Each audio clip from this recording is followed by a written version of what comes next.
Hi, this is a video on homework. As you can see, I'll try and post it as soon as I can. Now, obviously, as soon as I say stuff like that, everything goes wrong, and my windows have just closed annoyingly. 1 second. Okay, I need that and I need that. Right, yeah, so this is a very common question about how to make a standardized solution. Okay, you've actually done this in a practical. You may have forgotten it, but you did it. You did a practical where you made a standard solution, and then you titrated that solution. Okay, so maybe we should do it again because I'm sure a lot of you've forgotten it. Right, this is what you do wherever my cursor is. I'm going to go through it quickly to start with, and then I'll go more in detail once I've done it once.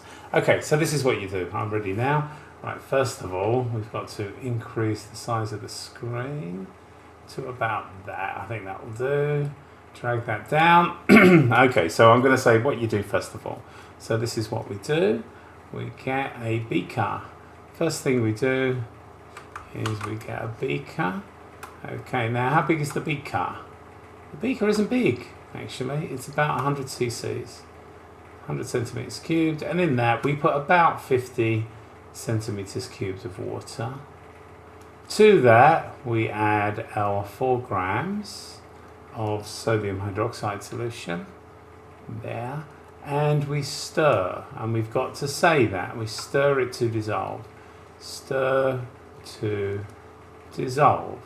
Now, once we've made that up, this solution then is added to a volumetric flask. Now, whenever we're making up solutions, we use volumetric flasks. Let's get a different color. Use volumetric flasks. These things, volumetric flask. Now, we've got to make a solution of 1 decimeter cubed. So the volumetric flask is 1 decimeter cubed volumetric flask.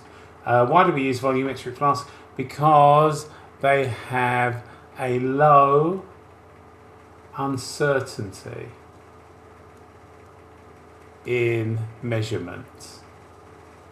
Okay, so in other words, quite accurate. We don't use beakers, we don't use anything else, we don't use measuring cylinders, they're useless. Volumetric flasks are what we use, so please remember that we use volumetric flasks, and we're going to use a 1 decimeter cube volumetric flask. So I put my 50 cc's in there, and there's not much, is there? There's just a bit at the bottom. This is 50 centimeters cubed. That's 0.1. Okay, we make it up. We make up the solution in a small beaker, and then we add it to the appropriate volumetric flask. That's 0.1. Whoops. Let's do 0.2. Okay, now the beaker, this beaker here is now it's empty, isn't it? Okay. But there's bits of, there's bits of water everywhere. Yeah, you didn't transfer all of the 50, you only transferred most of it. So now what we do is we add H2O to this beaker. By the way, I should have mentioned this, always throughout this process we're using distilled water. Mention that somewhere. So we add water to the beaker, and it's going to look like that once we've added it. Okay, there. This is now, doesn't matter how much, I'm going to add about 50 cc's again. And that goes in there as well. And I want you to remember this phrase. This is called transferring the washings. So we wash the thing out and transfer the washings. Now we've got a volumetric flask that looks like this. Okay, there you go. And it's got about 100 cc's in, hasn't it? Of everything we need in there. Next thing we do is we fill it up to the mark. There's the mark there. Okay, there's a mark you can see. So we fill up to the mark with distilled water. Distilled water. Okay, so now what does it look like? It looks like this. You filled it up, and there's 1 decimeter cubed of water in it. So you fill it up to the mark with distilled water. That's the stopper. There it is. And it's now nicely filled up. All right. And the last thing we do is we invert the flask several times to mix. Several times to mix the solution. To mix solution. Okay, now that's what you've got to learn. You've got to write everything in there. Now, we don't have to draw pictures, obviously, but this is what we do. All right. Now, I'm looking at the mark scheme here. My answer's better than the mark scheme, to be honest with you. So let me grab the mark scheme anyway and show you what they say we do. Okay. First thing, I don't know how you would have got the first thing, but you get a mark for the first thing because the question didn't specifically ask for this. Okay, so what you've got to do is that. Okay, so the first thing, as you can see, is carefully dissolve the pellets to make a concentrated solution. Now you've got to be careful there because it's a corrosive liquid. Then we pour the concentrated solution into a 1 decimeter cube flask. Volumetric flask now has the reason we use a volumetric flask, it has a low uncertainty. Fill up to the line with distilled water when at room temperature. All right, and then mix the solution. That's basically it. Okay, I think my answer's better, to be honest with you. So I'm going to recap mine. Number 1, I would dissolve the 4 grams sodium hydroxide into about, and the volume at this stage doesn't matter, about 50 centimeters cubed of distilled water. You've got to mention that. All right, in a beaker. That's number 1 thing. Number 2 thing, and stir. Make sure you mention stirring, they like that. Transfer the solution to a 1 decimeter cubed volumetric flask. That's the second one. Number 3, wash beaker with distilled water. Wash the beaker with distilled water and transfer the washings to the volumetric flask. To the volumetric flask. Next, this is going to be a very good answer, by the way, for 2 marks. Alright, so then we wash the beaker with distilled water and then transfer the washings to, and that's how we say it, transfer the washings. Alright, washings to the volumetric flask. Number 4, fill the volumetric flask. Fill the volumetric flask up to the mark with distilled water. That's important.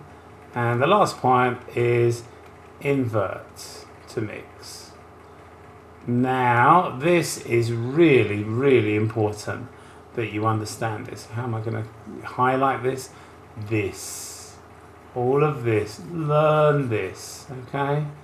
Learn all of that. It's a really good question, and it's a very, very common question. It's only worth 2 marks, but you know, no one scores well on this paper.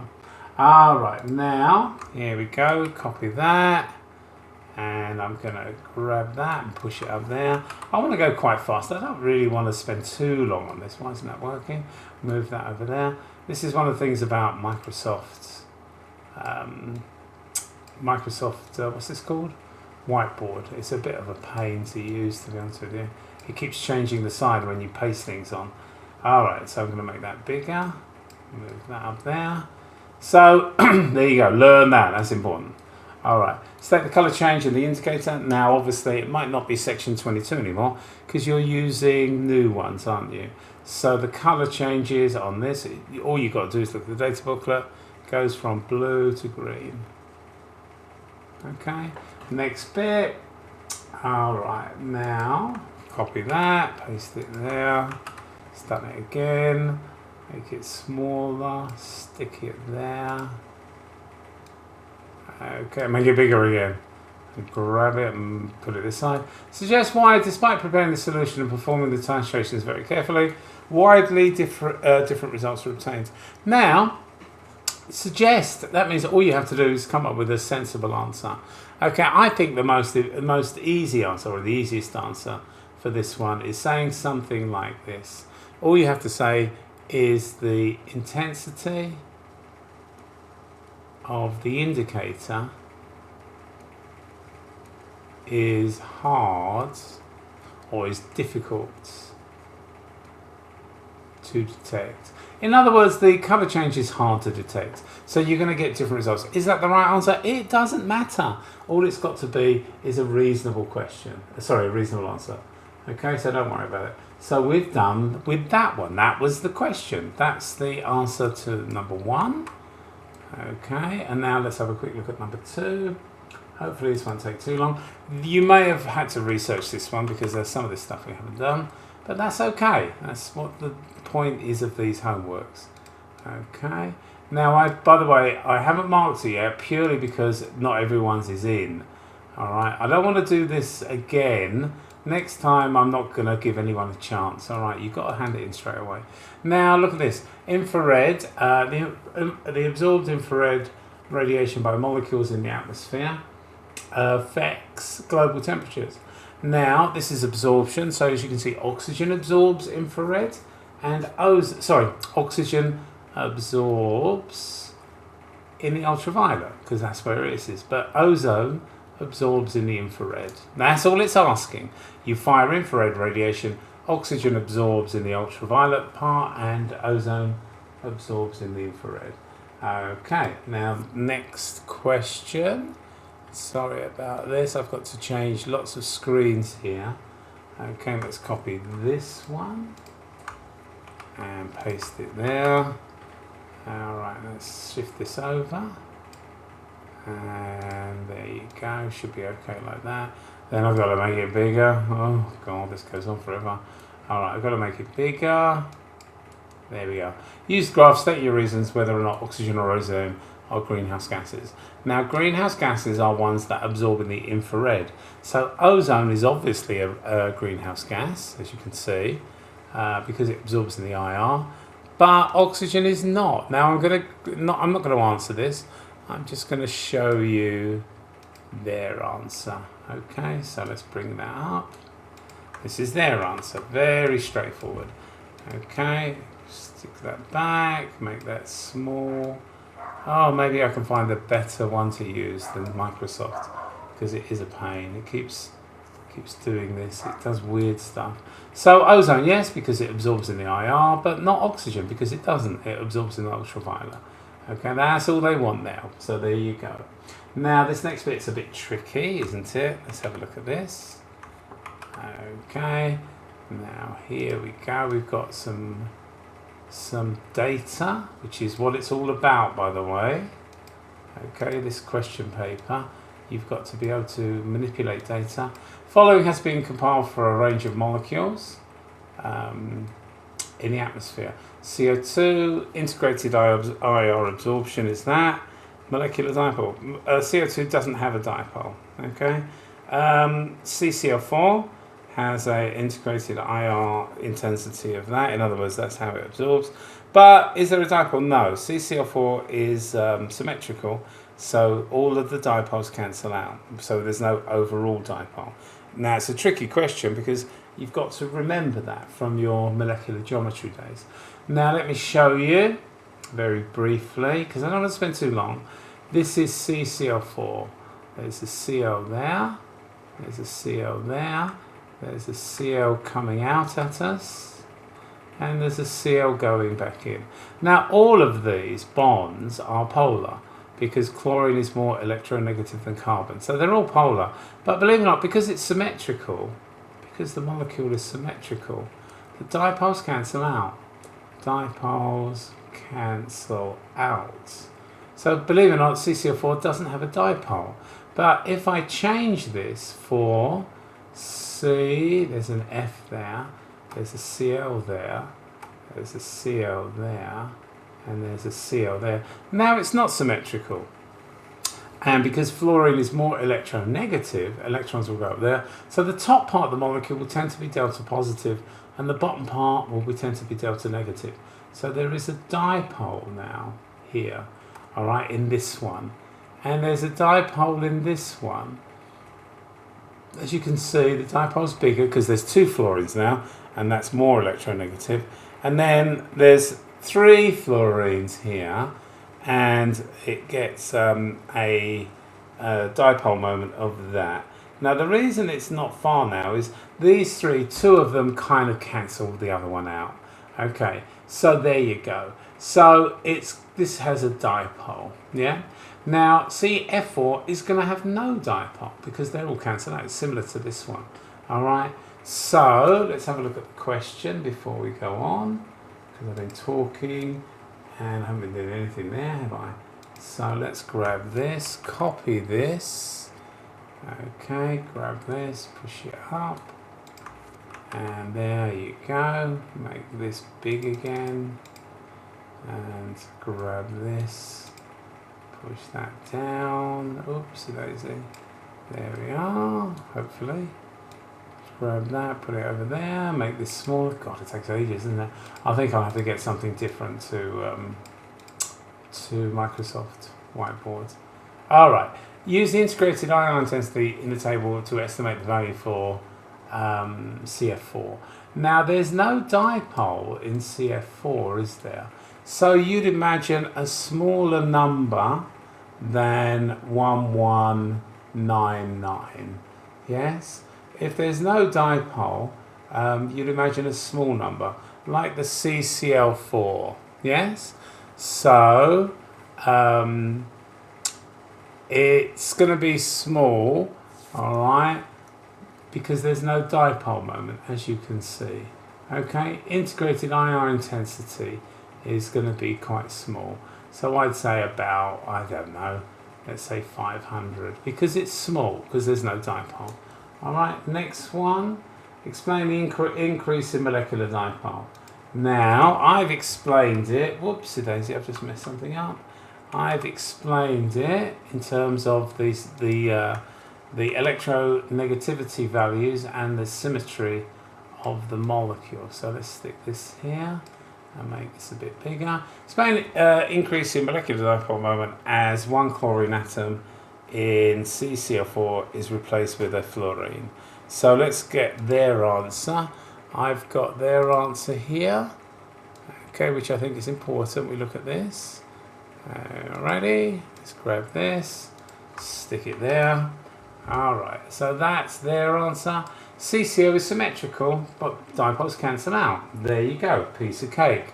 Or fluorine is more electronegative than chlorine. CF bond is more polar than CCl bonds. Sum of bond polarities in CCl3. F is non-zero, greater than in CCl4. That's it, exactly what I said, basically. Okay, so they cancel out. Now, this paper, this is a paper 3, the old paper 3, but it's the new paper 1B. And they're awkward questions, they really are. Okay, so you've got to deal with that, I'm afraid. Next one. Let's try that. Okay. Outline the relationship between GWP over 100 years and integrated IR intensity for those molecules. Okay. Now, it's a simple case of looking at the table, and I'm going to grab this and show you their answer. Their answer is that. Oh, look at that. It's annoying, isn't it? All right. Their answer is that. So let's grab that and push it over there. There you go. GWP increases as IR intensity increases. That's simple as that. They just want you to look at the table there, and as you can see, this one increases as this increases as the dipole increases. Yes, was it asking about the IR intensity? Sorry, it's after this one. What's it looking at? It's looking at these two, isn't it? It's looking at that one. That increases. Oh, sorry, as that increases. Okay, that's it. That's all they want. Just a very simple relationship now. And let's have a look. Let's grab this and let's move this up. Alright, this last one, there's 2 more questions to go. This video is longer than I wanted it to be honest with you, but never mind. Alright, explain whether there is a general relation between IR intensity and molecular dipole.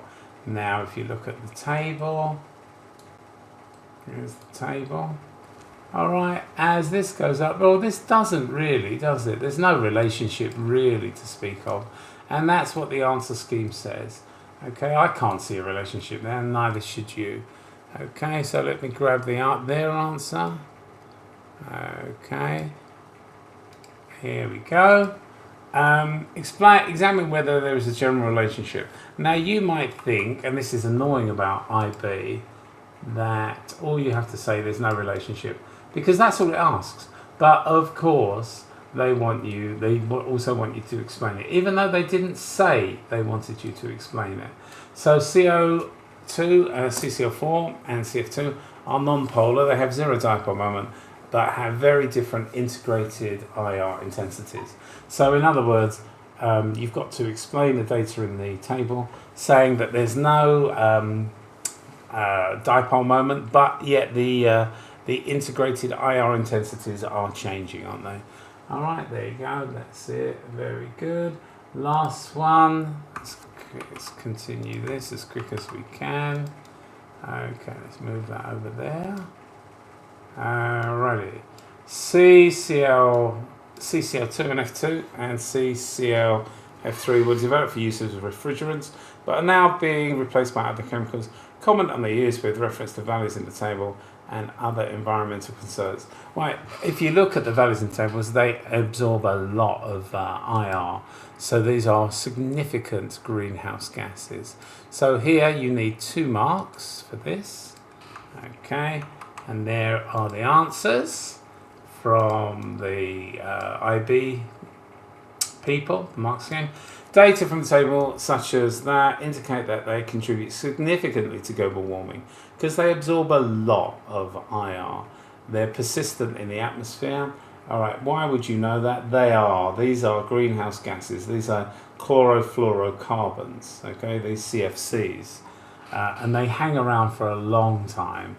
So you're supposed to know they are CFCs, chlorofluorocarbons, chlorofluorocarbons.